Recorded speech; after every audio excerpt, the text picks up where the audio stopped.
В этом видео мы с вами продолжим заниматься звуками и добавим звуки боевки. То есть я хочу добавить определенное количество звуков. Я их здесь уже подготовил, чтобы вы не смотрели вот эти все опять процедуры, там нарезки, поиска и прочего. Они все уже готовы. И давайте я прямо сейчас их импортирую. Давайте создадим отдельную папку в папке Sounds. Назову Combat. И именно сюда сейчас их быстренько скину. Значит, здесь имеется два звука. Получение урона. Да, тут брут. Давайте я переименую лучше как player. Вот, это у нас два звука получения урона игроку. То есть, когда его ударять, будет у нас воспроизводиться какой-то из этих звуков. Дальше это попадание меча. Да, это у нас тоже будет происходить. Дальше атака волков. Ну, то есть два разных варианта. И, наконец, получение урона волками.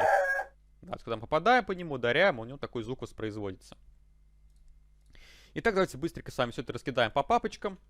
Значит, player. Соответственно, вот это вот сюда. Дальше у нас... Так, это почему-то не перешел. Сюда. Значит, дальше sword. Это меч. Вот сюда. И wolf. Волк. Вот сюда. Все, прекрасно. Значит, теперь я создаю Q-файл. Называю его player hit Q. Открываю. Сюда, соответственно, я его перетаскиваю. Ну и так же, как вы сами делали с шагами, я делаю это все через рендом. Вот таким образом. Значит, дальше следующий у нас с мечом. Я создам отдельные Q-файлы. А почему? Потому что у меня в планах сделать чуть по-другому. То есть сейчас, конечно, мы тут делали рендом, и можно было также и тут сделать рендом. Но я хочу, чтобы у меня попадание меча всегда звучало одинаково. Но при этом, если крит, чтобы звук был другой. То есть, я думаю, вот этот звук у нас будет обычный удар, а вот этот у нас будет он уже критический удар. И я тут так и напишу hit critical. Вот таким вот образом. То есть это у нас обычный удар, а это критический. Давайте даже вот я, наверное, вот так вот сделаю. Вот, чтобы это было более-менее понятно. Так, их-то правильно переименовал? Да, все правильно. Critical, critical. А это получается hit. Все. Прекрасно. Значит, теперь волк. С волком, в принципе, атака это будет рандом. Давайте быстренько создадим. Так. Wolf. Атак. Добавляем сюда еще один.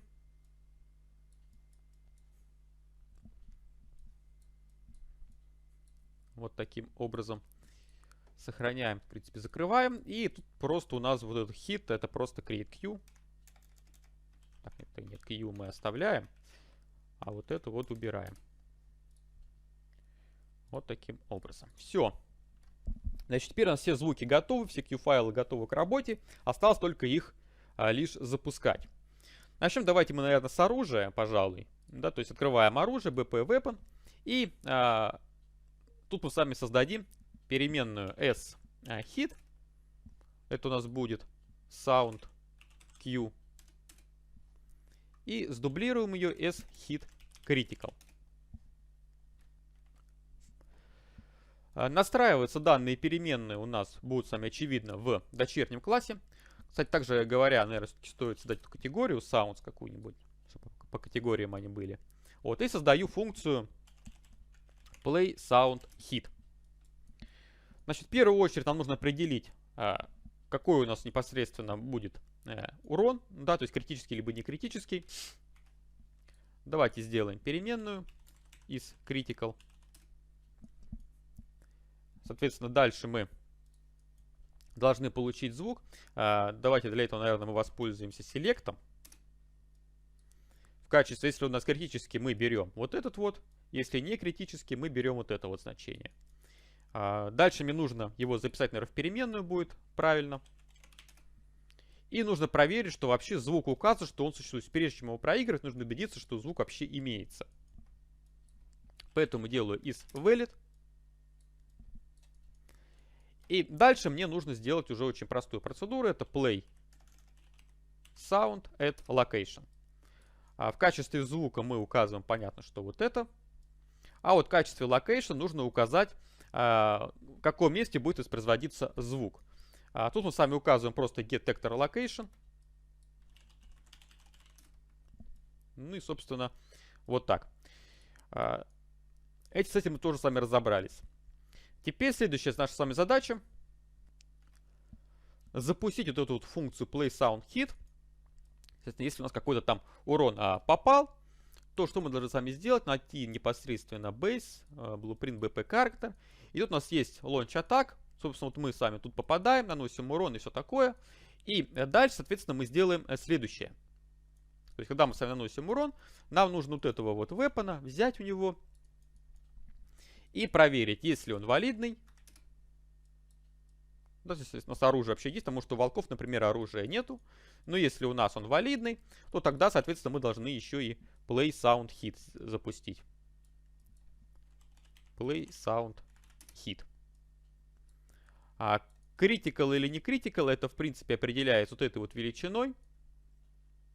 Это у нас, ну, конечно, тяжело тащить будет, но ладно, потащим. Сейчас как-нибудь я ее просто вниз опущу, пониже прям, чтобы ее было лучше видно. Ну, как-то вот так вот. Чтобы тут не было лишних пересечений. В принципе, даже можно, наверное, вот так вот сделать. Вот так будет лучше. Вот, это чтобы касается, какой использовать звук. Критический либо не критический. Так. Давайте с вами проверим. Уже, по идее, должно что-то работать. Пойдем лучше к слабому волку. Так, нет, что-то я напутал. Нет, вот это черт.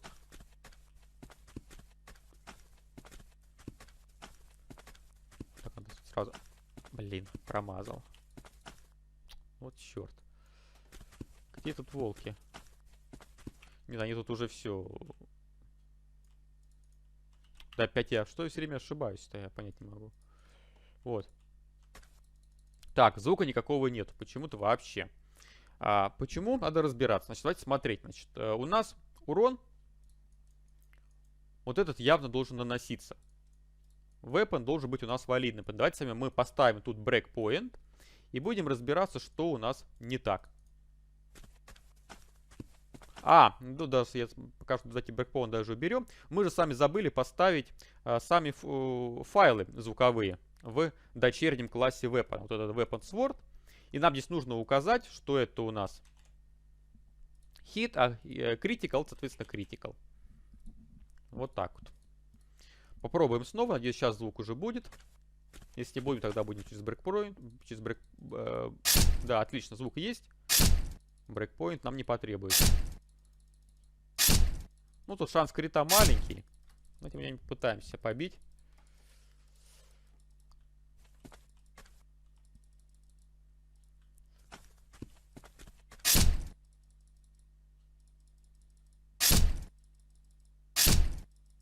Так.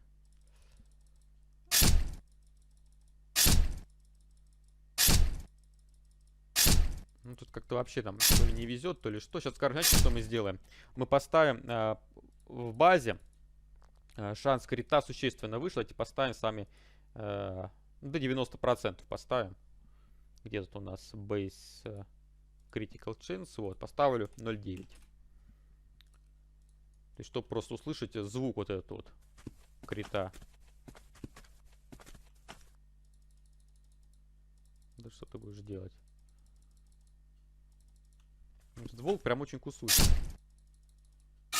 Во, пошел крит, отлично. Вот, сейчас вы слышали, обычный был. И потом еще критический сразу следом пошел. Прекрасно, значит, звуки у нас работают. Теперь следующая задача. Это вот эти вот звуки непосредственно атаки для волков. Ну, для игрока у нас, видите, атаки нету. Так будет интереснее нам сделать. Хотя, конечно, по-хорошему нужно, чтобы там игрок тоже что-нибудь кричал во время атаки. Но не будем. Вот. А вот хит давайте мы сделаем, наверное, прямо сейчас. Значит, открываем BP character. Создаем переменную shit. И, соответственно, у нас это будет sound Q, понятное дело. И категория sounds. Соответственно, теперь нам нужно сделать, да, force launch, я думаю, надо в атаку переместить. Вот, значит, что касается S-хита, значит, нам нужно, когда у нас происходит урон, ну, в принципе, где-нибудь вот тут в конце можно вполне добавить этот звук. Значит, проверяем, валидный он или нет. Только после этого, как раз, собственно, почему, видите, я не хочу сейчас добавлять для игрока, хотя найти звук такой достаточно легко, да, звук там типа какого-то там крика, там, для того, чтобы как бы удар был более сильным. То есть вполне можно легко найти этот звук. Вот, но мы это делать не будем, для того, чтобы тут функцию сейчас проверить, как она работает из valid. Потому что у волка, например, будет... Так, постойте, о чем я? Нет. Вот как раз это мы сейчас делаем с вами не атаку, мы сейчас делаем с вами получение урона, поэтому нет. Это я прошу прощения. Все равно isValid нужно, но у нас получение урона будет и у волка, и у игрока. То есть звук этот будет. В любом случае у обоих, поэтому этот isValid, в принципе, он не то чтобы лишний, но мы сами не сможем его проверить. Так, play sound at location. Соответственно, здесь мы просто get actor location. То есть тот, кому урон наносится, именно в этом экторе этот звук и происходит. Вот. И теперь открываем уже дочерний класс от character. У нас это... Где они находятся? Character, player. Нет, blueprints, player и вот bp player.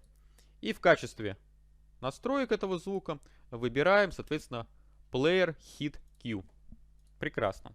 Когда вот нанесли удар плееру, он, соответственно, какой-то там из звуков выберет. А дальше, соответственно, нужно перейти в волков. И здесь, соответственно, так, это у нас, я надеюсь, от этого серого наследуется. Да, от серого, прекрасно. Значит, только в этом классе мы это устанавливаем. И автоматически должен еще звук перенестись на белого волка. Потому что, в принципе, у них звуки будут одинаковые. Вот таким образом.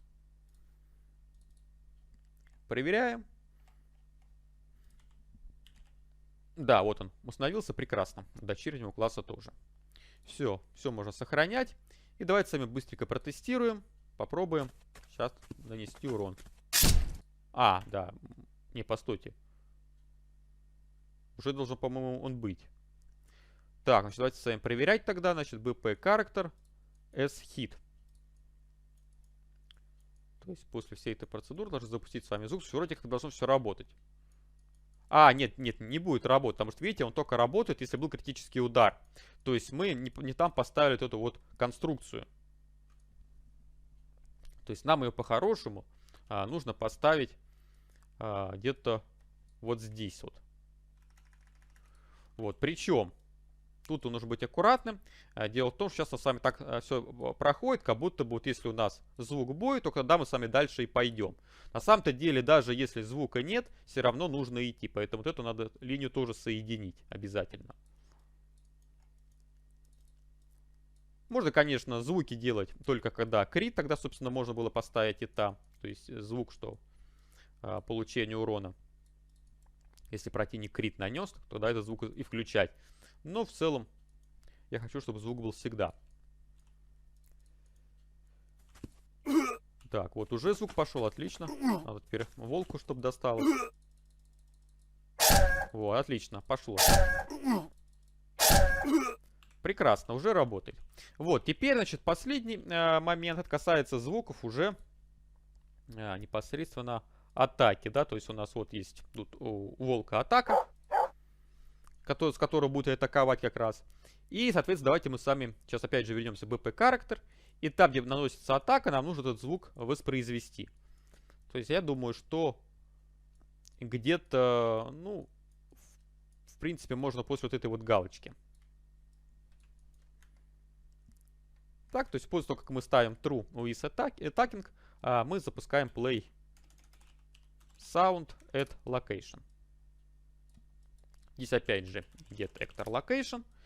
А что касается sound, тут мы с вами создаем новую переменную, называя ее as attack. Опять же, она будет настраиваться в дочерних классах. Вот сейчас как раз ошибку допустил. То есть нам нужно сделать запуск звука только в том случае, если он вообще существует. Потому что, например, волк у нас атака будет, а вот у нашего игрока такого звука атаки не будет. Поэтому я вообще хочу, пускай, то есть вижу уже дублирование совершенно очевидно. То есть вот у нас раз дублирование, да, видите, у нас абсолютно 3 одинаковых блока. И здесь у нас тоже самое имеется 3 одинаковых блока. Поэтому мне хотелось бы как-то это все объединить в рамках, ну, хотя бы какой-то одной функции. Давайте мы сами ее и сделаем. Значит, play sound я ее назову, потому что тут еще и valid заодно мы сами сможем проверить. И поскольку мы все время используем getDetector location, мы тоже сюда в эту функцию перенесем. То есть, соответственно, я сейчас все это максимально буду упрощать и делать все максимально аккуратно. И можно было бы опять там сейчас сделать все через isValid и прочее, но, видимо, уже места становится совсем мало, дублирование нарастает, и это все надо исправлять. То есть вот таким вот образом я сделаю. Это я удаляю. Звук вот этот мне не нужен. Вот так вот. Теперь дальше, значит, аналогично нужно найти, где у нас еще используется под play sound hit. Ну play sound hit, нет, это оружие, да, оружие, все нормально. Вот тут у нас мне не нравится. То есть вот эту штуку я хочу удалить, вот это вот вставить и shit подключить. Все, вот это удаляем и дальше, соответственно, запускаем. Вот уже гораздо лучше. Надо только лишь эту функцию написать правильно, без ошибок, и все, да, будет прекрасно. То есть мы с вами уже сократили, это замечательно. Теперь, значит, здесь в первую очередь мы с вами проверяем isValid. Соответственно, если у нас звук валидный, то мы, соответственно, его, разумеется, проигрываем. Так, getSound. Вот это тот параметр из функции.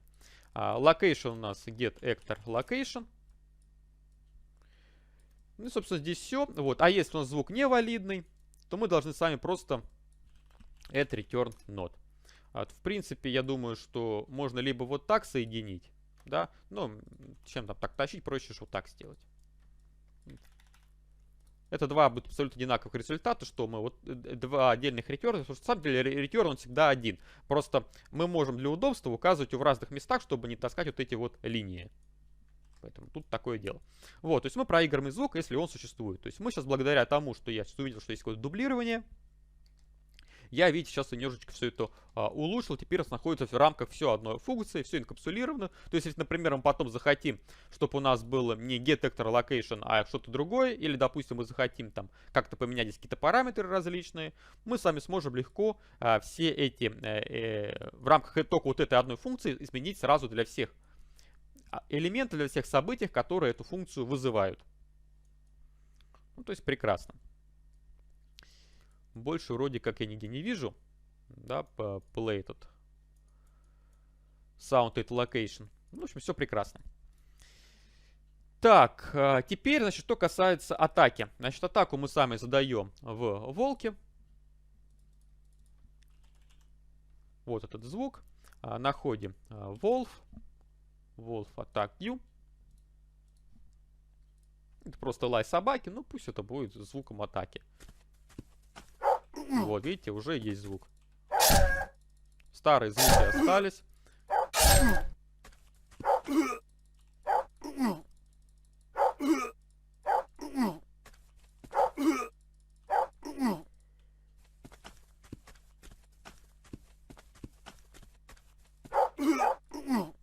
Ну, в общем, как-то так.